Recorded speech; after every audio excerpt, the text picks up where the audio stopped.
Hello दोस्तों, मेरा नाम है माया और मैं आ चुकी हूँ आप लोगों के बीच एक और कहानी लेकर। दोस्तों, हो सकता है आज की कहानी सुनकर आपकी आंखों में आंसू आ जाए, मगर मैं विश्वास के साथ कहती हूँ कि इस कहानी को सुनने के बाद आपको एक बहुत अच्छा संदेश जरूर मिलेगा, जो आपको और आपकी फैमिली को कोई भी ऐसा गलत काम जो इस कहानी के पात्रों ने अपने पिता के साथ किया है करने से रोकेगा। तो चलिए दोस्तों, कहानी शुरू करती हूँ। यह कहानी एक बूढ़े मजबूर पिता की है। एक गांव में एक आदमी रहता था जो बहुत बूढ़ा हो चुका था, जिस वजह से उसे कम दिखाई देता था और बहुत कमजोर भी हो गया था। इसलिए अपनी बची कुची जिंदगी अपने बेटे के साथ बिता सके, इसलिए शहर में रह रहे उसके बेटे के घर रहने चला गया। बेटा एक शहर के छोटे मकान में रहता था। उनका मकान तो बहुत छोटा था, लेकिन उसके अंदर जो चीजें थी वो बहुत महंगी थी। उस मकान में उसका बेटा, उसकी बहू और उनका एक 5 साल का बच्चा रहता था। यह छोटा सा परिवार साथ मिलकर रहता था। बूढ़े पिता के आने से उनके परिवार में एक सदस्य और बढ़ गया था। यह पूरा परिवार रोज सुबह शाम डाइनिंग टेबल पर एक साथ में खाना खाया करता था। बूढ़ा पिता अपनी कमजोरी के चलते हमेशा खाने की चीजें नीचे गिराता रहता और कई बार कांच के बर्तन भी टूट जाया करते थे। कुछ दिनों तक तो बहू और बेटे ने यह सब सहन किया, लेकिन बाद में वे दोनों बूढ़े पिता की ऐसी गलतियों से चिढ़ने लगे। और एक दिन बेटे ने कहा कि ऐसा कब तक चलेगा, हमें कुछ न कुछ करना पड़ेगा। उसकी पत्नी भी इस बात से सहमत हो गई और अगले दिन बेटा कहीं से एक पुराना मेज लेकर आया और घर के एक कोने में उसे लगा दिया और अपने पिताजी से कहा कि आप यहीं पर बैठकर खाना खा लिया कीजिएगा। उन्होंने एक लकड़ी का बर्तन भी बनवाया जिसमें वे अपने बूढ़े बाप को खाना देने लगे। अपने कांच के कीमती बर्तन बचाने के लिए अपने बूढ़े बाप को लकड़ी के बर्तन में खाना देने में उन्हें जरा भी शर्म नहीं आई।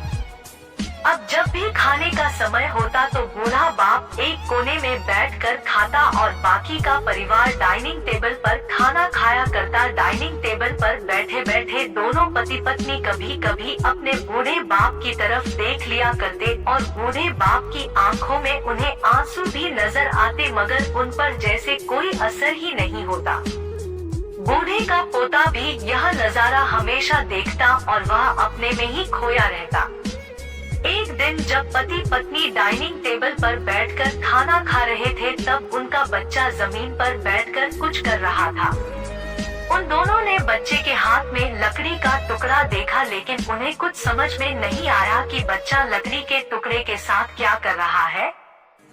जब बच्चे के पिता ने उससे पूछा कि बेटा आओ खाना खा लो, तुम नीचे बैठकर क्या कर रहे हो, तब बच्चे ने भोलेपन से कहा, अरे मम्मी पापा, मैं आप दोनों के लिए लकड़ी का बर्तन बना रहा हूँ ताकि आप लोग जब बूढ़े हो जाओ तो इसमें मैं आप दोनों को खाना दे सकूं।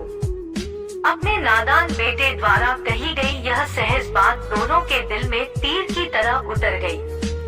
दोनों एक दूसरे का चेहरा निहारने लगे। बिना कुछ कहे ही दोनों की आंखों में पानी आ गया और उन्हें अपने भविष्य की किताब अपने आप सामने खुलती हुई नजर आई। उन्हें समझने में ज्यादा देर नहीं लगी कि अब उन्हें आगे क्या करना पड़ेगा।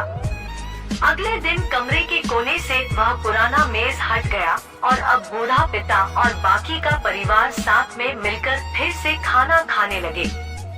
और बूढ़े पिता की कमजोरी की वजह से हो रही गलतियां भी अब किसी को नहीं चिढ़ाती थी।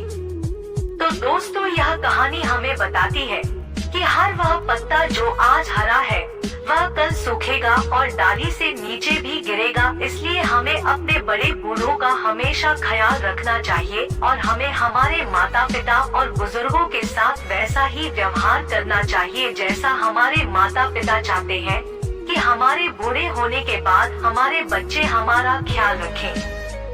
दोस्तों, आपको यह हार्ट टचिंग स्टोरी कैसी लगी हमें कमेंट करके जरूर बताना, और अगर कहानी अच्छी लगी हो तो आप अपने दोस्तों और परिवार के साथ इसे शेयर कर सकते हैं। और खास करके ऐसे लोगों के साथ जरूर शेयर कीजिएगा जिनका व्यवहार बड़े बुरों के तरफ अच्छा ना हो। और ऐसी ही कहानी सुनने के लिए हमारे चैनल एंटरटेनमेंट स्टेशन को सब्सक्राइब जरूर कर लेना। तो मिलते हैं फिर किसी नई कहानी में, तब तक के लिए जय हिंद दोस्तों।